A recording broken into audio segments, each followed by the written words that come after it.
Congressman Louie Gohmert joining me now. He represents the 1st District here in the great state of Texas, which encompasses over 12 counties, stretching nearly 120 miles down our state's eastern border. Congressman Gohmert has been on the job since 2005, and before that, he was elected to 3 terms as a district judge in Smith County and appointed to Texas by Texas Governor Rick Perry at the time to complete a term as Chief Justice of the 12th Court of Appeals. Congressman, a pleasure to talk with you again here on the Chris Salcedo Show. Yeah.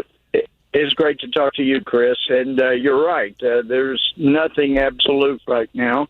The elections are up in the air. We're going to have a meeting today at 5 o'clock Eastern to hear from each of the candidates for the different offices. There are some that are trying to throw different candidates that haven't stepped up yet, but listen, I know things are always said to be a done deal. I've been told in the last 3 years that I need to give up this ridiculous effort to replace the speaker because it will not happen. And anyway, it's amazing what a little persistence will do. But I've been pushing for this for 3 years. And I would also mention, Chris, with regard to people saying the right thing, I know Kevin, and he's a decent guy for sure, but I also could send you the article, the interview that John Boehner did immediately before he was elected Speaker the first time, and he was saying, "Look, in this House under Pelosi, there've been not even 5 people that have been running everything. They've made all the important decisions. They decide what's coming to the floor. They have closed rules, which means you can't bring amendments." And I was shocked last year. I was arguing back in December before the Rules Committee to allow an amendment of mine, and the Democrat, rather liberal guy, Jim McGovern, said, "Well, you guys have so many closed rules, it doesn't look like we're going to be allowed to have any amendments to this bill." And I said, "Well, I'll remind the gentleman, Speaker Pelosi set the record for the most closed rules in American history." And he smiled and said, "And you guys have broken the record this year." Yeah. And I looked up at the chairman, and he nodded, and I checked with the Congressional Research Service. Son of a gun, Chris. We broke the record as Republicans for preventing more amendments from coming to the floor for debate than any other Congress in our history. That's not a record to be proud of, and yet you go back, you find Boehner saying all the right things. When we get in, we're going to have open rules. We're not afraid of debate. We're Republicans. We're going to win the debate. We welcome debate. And what did they do? He shut his own party down from being able to debate what we believe in. I'm glad you brought that up, Congressman. Did you catch, by the way, Congressman Louie Gohmert, my guest right now here on the Chris Salcedo Show, did you catch Tom Cole's interview on Fox News Sunday this last weekend? Boy, those folks up in Oklahoma have a real problem with this guy. I did not. I read some of the excerpts of the interview, but here's at one point in the interview, he's saying, "Well, a lot of these people," and I'm sure he's referring to the Ted Cruzes of the world and people like you, "they're coming up here to Capitol Hill and saying that we're the problem, and the problems are Barack Obama and the Democrats." And I said, "Welcome to our world, Representative Cole. You and your establishment cronies have been targeting we conservatives instead of targeting Barack Obama. How does it feel, sir? How does it feel?" Well, and the thing is, I don't want to target Republicans. I just want Republicans to do what we promised we would do when the people gave us the majority. That's all. That shouldn't be too much to ask.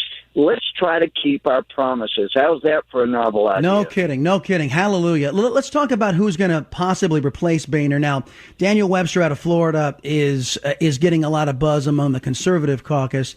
Today, right. Mia Love nominated Trey Gowdy, who had heretofore said he wasn't interested in the job, whom I would think would be fantastic at this, organizationally and principally speaking. And then Representative Jeffords gets on with Fox and Friends this morning and says that Trey Gowdy has changed his mind about being interested in the speakership. Do you have any inside information about this? Is that true?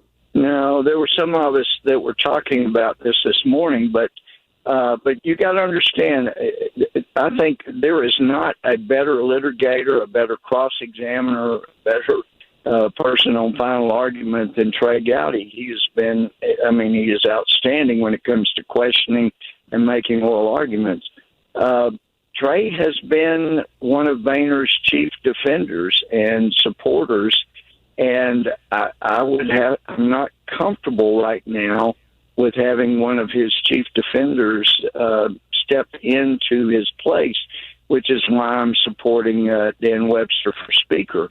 Now, why do you like Dan Webster? Look, he doesn't have the conservative voting record as I have. He became friends with Jeb Bush back when he became the first Republican Speaker of the House in Florida. But Dan has a record of changing the House of Representatives in Florida, and he wants to do it here, where he gives control, he decentralizes control from the Speaker's office and gives it to the members. Because, Chris, once that happens, the majority can govern. And once he did that in Florida, there were people a lot more conservative than him in the Florida House, but he let the majority govern. He let the committees go after and do bills and debate and then bring them to the floor under regular order, which means they get plenty of time for amendments, plenty of time for debate. When we debate and do so effectively, we've got the best positions. And that would return control of the House away from the establishment, back to the majority, and the majority be accountable to the people. And I've heard, I've talked to people that were part of the House in Florida. They said, I know him to be an honest man of integrity. Of course, he's been telling me for over 2 years that you're really the Jeremiah of our conference, Louie. You stand up in conference and you tell us where we're going wrong and what's going to happen, and then sure enough it happens, and people are mad at you, and then you step back up and tell us where we're going wrong. I've accepted that role, but I suspect I know the answer here, Congressman. I suspect I know the answer, but why not you? Why not you as Speaker of the House? Oh, look, I think I would be good, but the thing is, you make decisions when and you know the consequences many times. And I knew, Chris, when I announced for Speaker back in January, that it would make so many of our members mad, they would never elect me to anything. But we had been trying to get to 29 people, the Republicans, to commit to vote for somebody besides Boehner. We'd been stuck on 9 for weeks, and Thomas Massey and Jim Bridenstine called. There were 9 of us, and they called on Friday before the vote on Tuesday and said, "Louie, you've got to announce." And I said, if I announce, both Democrat and Republican establishment will say it's all about this crazy guy from Texas. And the focus needs to be on Boehner's failed leadership. And they say, no, we can't get past 9 because so many people tell Boehner, hey, I'm with you 100%, so keep the fundraising for me. Help me with the committee I want. Give me the chairmanship I want. And then they tell their constituents who say, don't vote for Boehner. Well, I wouldn't. I'd vote for anybody but Boehner if somebody would announce, but nobody will announce, so I have to vote for Boehner.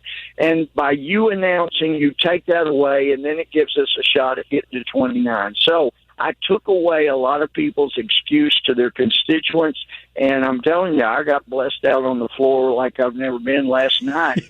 And I'm just telling you, Chris, there's a lot of animosity at a guy that made many Republicans' lives uncomfortable, but I feel like that had a part in getting us where we are today, and I don't regret it at all. I think that's true, Congressman. When I did that, I could forget ever getting elected in Congress to anything, so I've accepted my role. We've just got to find somebody else that could be elected. Well, that's true, and I've only got about 20 seconds here. So, will you tell me is Kevin McCarthy the answer to the Republican leadership woes in the House?